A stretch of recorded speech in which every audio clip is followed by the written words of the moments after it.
Hey, what is up, guys? Tyler here with Secureteam. How cringy was that NASA rap video that we posted yesterday? And no, I'm not talking about my dance moves, which were on fire, but still. And I agree with a lot of you. This is where your tax money is going. And, that music video probably costed about $1 billion to make. So, good for you, NASA. And I think I speak for everyone that if there was ever to be a NASA video that should have been left unleaked, it was that one. So, we have a lot of interesting things to talk about today.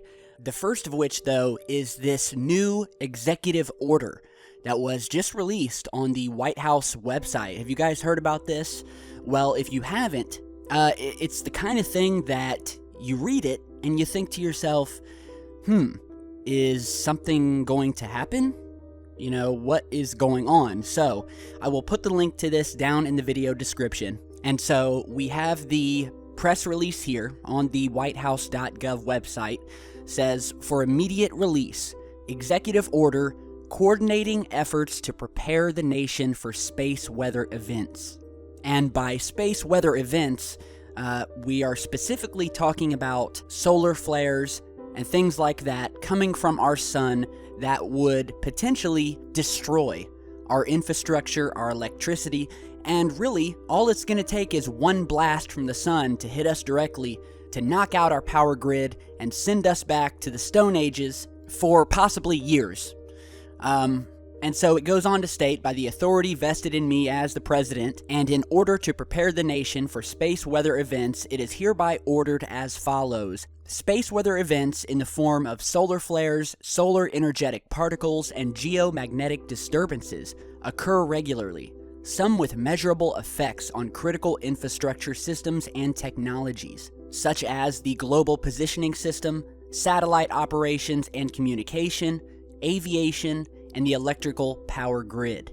Extreme space weather events, those that could significantly degrade critical infrastructure, could disable large portions of the electrical power grid, resulting in cascading failures that would affect key services such as water supply, healthcare, and transportation. Space weather has the potential to simultaneously affect and disrupt health and safety across entire continents. Successfully preparing for space weather events is an all-of-nation endeavor that requires partnerships across governments, emergency managers, academia, the media, the insurance industry, nonprofits, and the private sector. It is the policy of the United States to prepare for space weather events to minimize the extent of economic loss and human hardship.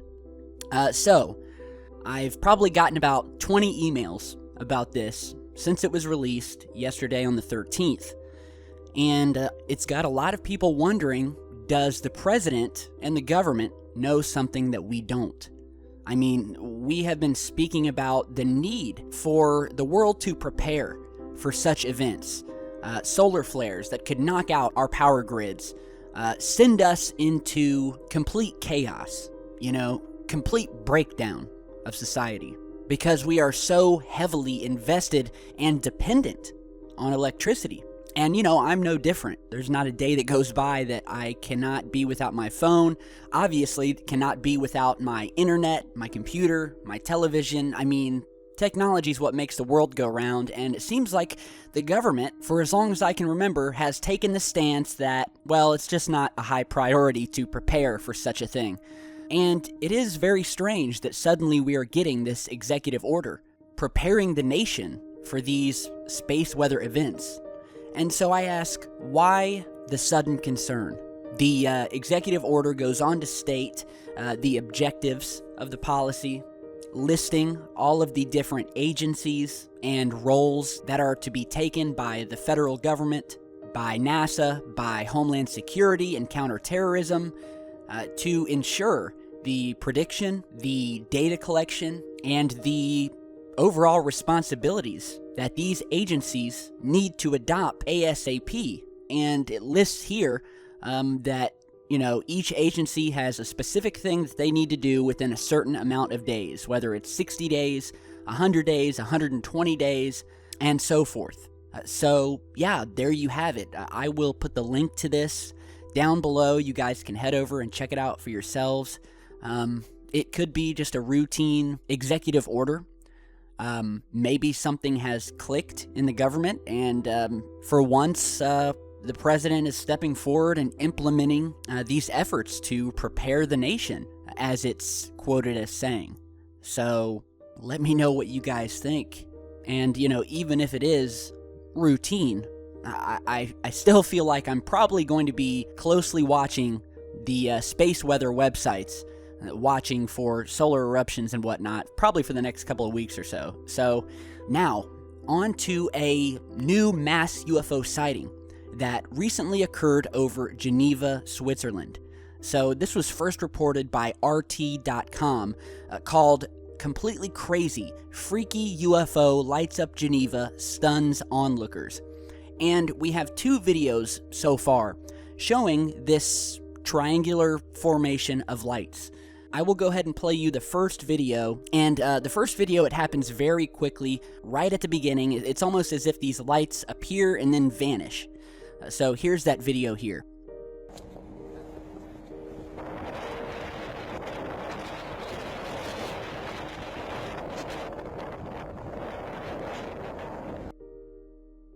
Alright, this was posted by Hassem Saudi on Facebook. Both of these posted on Facebook, and we'll kind of show you looping over the beginning of the video where the lights appear. So you're seeing that here, and apparently this phenomenon lasted about 20 seconds, and the object departed at once as if it was burning, one of the witnesses stated. Another witness who posted about the UFO on Facebook said, quote, "We can hardly see anything on the photo, but we clearly distinguished that it was oval and flat with 3 lights, then it quickly disappeared." So sources are stating that this was a oval or disc-shaped craft that had these 3 triangular lights on the bottom of it. So here is the second video, which gives us a little bit more of a clear shot. Again, it happens very quick, so check this out.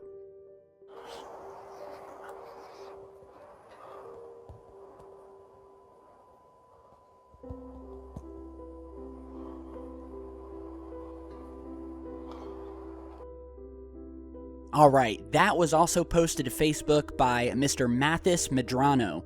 Again, giving us a much closer look. It looks like we're looking through a chain link fence here, and we definitely see these 3 lights. We'll go ahead and loop it over here, kind of slow it down, and provide some still images from each video. But again, in this clip, the object is seen, and by the time the camera operators are recording, the object quickly vanishes, or looks like it just dematerializes. Something we've seen many times before. And so a lot of people are speculating right now about what this could be. To my knowledge, we do not have any circular disc-shaped aircraft with 3 triangular lights on the bottom. This appeared on Wednesday evening near Geneva Stadium, and people have been talking about it on Facebook. One user said, and I quote, "Everyone sees the same thing as me? It's completely crazy. UFO above the industrial area behind the stage of La Prairie." So, yeah. We've had a lot of strange sightings over Geneva, which, if you guys remember, is the home to CERN, the Large Hadron Collider, which is this large particle accelerator that smashes particles together. And we've just seen a lot of strange things over Geneva, strange weather, strange things happening above the LHC. And so, anyone over Geneva have any new footage of this, definitely send me an email and let me know. Now, while we're on the subject of extraterrestrial activity and whether it has a history here on Earth, some new reports and images have come out showing what could be proof of such a history, and that is in these ancient coins that look to depict UFOs and what could be an alien face. And it's got a lot of people wondering whether aliens lived among the ancient Egyptians. So we'll kind of show you these coins one by one. Here is the first coin here, which was found during a house renovation in Egypt that looks to depict a spacecraft hovering in the skies. And as a matter of fact, I believe we may have shown this coin before, or maybe it was a painting, but we've seen this very similar saucer-shaped craft in coins as well as paintings in the past. Here is an even creepier coin, which looks to show the head and body of an extraterrestrial being. We have this long neck, long sort of wide skull here, the large black alien-looking eyes, flat nose. I mean, does this look like a human to you guys? The website that published these, and I will put the link to it down in the video description, states, and I quote, "A group of people who worked on the renovation of a house in southern Egypt found a number of very rare coins." And these were posted by mysteriousEarth.net, so be sure to head over and check out their website.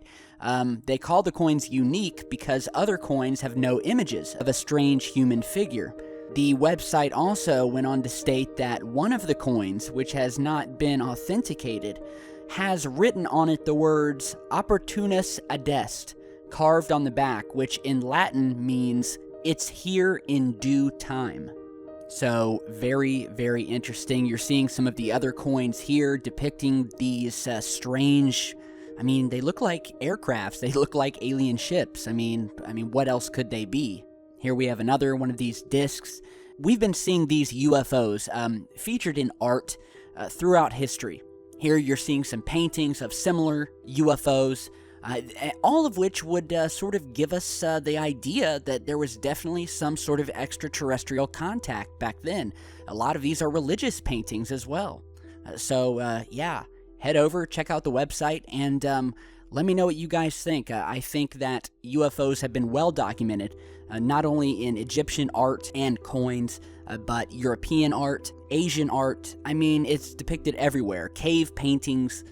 I think there was definitely at one point an intervention, a visitation, or, at the very least, these ancient paintings and cave drawings were simply their attempts to create a record of these sightings, much like we do here on YouTube. So yeah, let me know what you guys think about that. While we are on the subject of aliens and money, check out this Canadian $5 bill here, where apparently people all over Canada, Star Trek fans, have been taking these $5 bills and drawing over top of them to make the guy in the picture look like Spock from Star Trek. The portrait on the $5 bill is of former Prime Minister Sir Wilfrid Laurier. And this has, I guess, become a phenomenon. They're calling it Spocking Fives, which is a tribute to Leonard Nimoy. And I guess you can see the former Prime Minister here has a very eerie resemblance to Spock. And so they just are coloring this little bit of hair here, adding some eyebrows and whatnot, some emblems on his collar, and yeah, that really does look like Spock. And so I guess the government is like begging these Star Trek fans to stop defacing their money. But these $5 bills are all going to be out of circulation soon anyway, due to the fact that Canada is going to be switching to a new plastic type currency. So if any of you guys are lucky enough to get your hands on one of these $5 bills, yeah, I would definitely hold on to it. Yeah, pretty funny. Now, lastly today, I want to end this video with a new image that was posted by the ESA, or the European Space Agency, of an asteroid by the name of Lutetia. And it's a large main belt asteroid that was captured by the Rosetta spacecraft as it passed by on its 10-year voyage toward Comet 67P. And so Scott Waring, over at UFOSightingsDaily.com, was looking at the image of the asteroid. Here's the original you're seeing. And he was trying to up the brightness and the contrast so he could get a better view of the shadowing on the asteroid. And when he did so, he found what looks like some very obvious editing work, Photoshop cover-up work by the ESA. Here you're seeing a before and after shot showing where it looks like they've attempted to cover up something or hide something that was in the distance, something that was very, very large. It looks to be about 62 miles wide, whatever this thing is they're covering up here. And so here's the still of what Scott found. And it's just very strange. I mean, it's like there's a lot of different things here that have been done to this particular image. It's not just like someone took a blurring tool or an eraser and filled it back in. I mean, it looks like there's been some heavy editing to this photograph. So the question is, what were they editing? And what are all these square blocks and these other, sprinkled white dots all over the imagery? Parts where it looks like there was a square eraser used. And the reason that I'm showing you guys this is because NASA has a very well-documented history of doctoring their photographs. We have shown countless photographs where NASA has been caught airbrushing things out, blurring things out, erasing things, and then filling them back in. You're seeing some photographs here where they have edited things out that were seen up around Earth, and there's just been a lot of images of different bodies or moons in our solar system where you see these Photoshop erase or blur marks where they've covered something up. So it is very strange. Could there have been something very large out or near this asteroid? Let me know what you guys think. But it was very strange to me just how much editing has gone into what should be just the darkness of space. I mean, there should be nothing there that needs editing out. So yeah, I will put the link to the original image down below. And head over to Scott's website and check out his analysis. So let me know what you guys think about everything we've posted today. How about this executive order coming from the president? Are we on the verge of something? Is the sun starting to act up? And do the space weather experts who are analyzing the data concerned about something or know something that we don't? So let me know what you think. Strange things happening over Geneva and across the world. Very exciting times. Thank you guys for watching. Hit that like button on your way out and stick around because I've got a lot more coming. Stay safe, guys.